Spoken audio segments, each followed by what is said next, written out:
મિત્રો સાવધાન, શું તમે જાણો છો કે 2026ના વર્ષનો સૌથી ભયાનક સમય હવે શરૂ થવા જઈ રહ્યો છે? જો તમે એમ માનતા હોવ કે ફેબ્રુઆરી શાંતિથી ગયો એટલે માર્ચ પણ એવો જ જશે, તો તમે બહુ મોટી ભૂલ કરી રહ્યા છો. બ્રહ્માંડમાં એક એવી ઘટના આકાર લઈ રહી છે જે સદીઓમાં ક્યારેય બને છે. 1 માર્ચથી 7 માર્ચ 2026ના આ 7 દિવસો તમારી જિંદગી બદલી શકે છે. કેમ?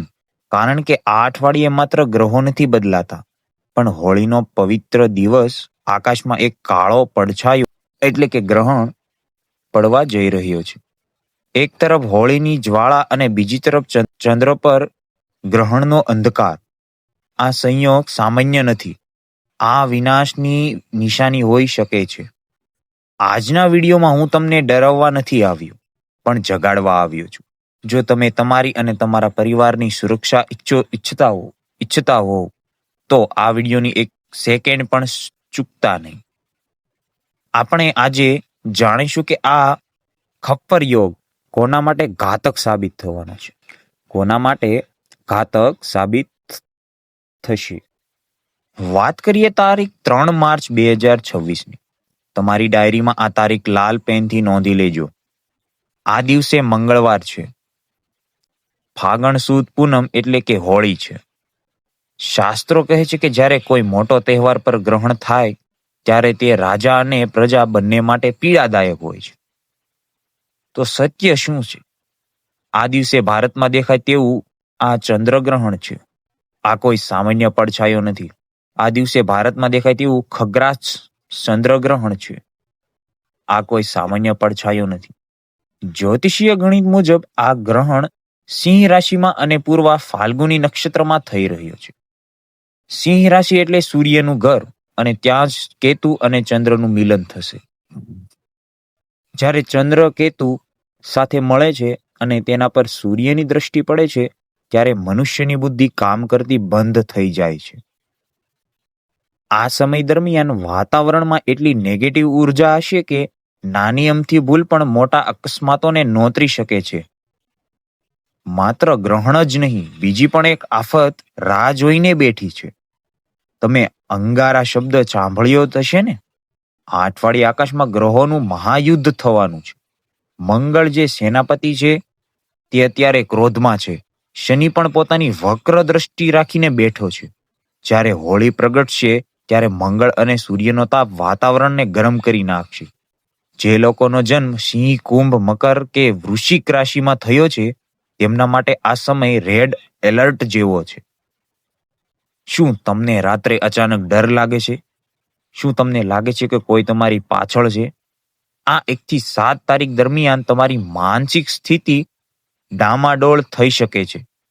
કારણ કે ચંદ્ર પીડિત છે. ડિપ્રેશન, એન્ઝાઇટી અને અકારણ ગુસ્સો ઘર કરી શકે છે. તો હવે શ્વાસ થંભાવીને સાંભળો. 1 થી 7 માર્ચ 2026 કયો દિવસ તમારા માટે ભારે છે? હવે વાત કરીએ 1 થી 2 માર્ચ, રવિવાર અને સોમવાર. તોફાન પહેલાની શાંતિ. આ 2 દિવસ તમને લાગશે કે બધું સામાન્ય છે, પણ આ તોફાન પહેલાની શાંતિ છે. ચંદ્ર કર્ક રાશિમાં છે. પાણીથી સાચવજો. જો તમે નદી, તળાવ કે દરિયા કિનારે જવું વિચારતા હો તો કેન્સલ કરજો. પાણીમાં ડૂબવાનો ભય બની રહ્યો છે. હવે વાત કરીએ 3 માર્ચ, સૌથી ઘાતક દિવસ. આ દિવસની સવારથી જ તમને વાતાવરણમાં ભાર લાગશે. આજે હોળી છે અને સાંજે ગ્રહણ છે. એક સખત ચેતવણી. ગર્ભવતી મહિલાઓ ભૂલે ચૂકે પણ ઘરની બહાર ન નીકળતા.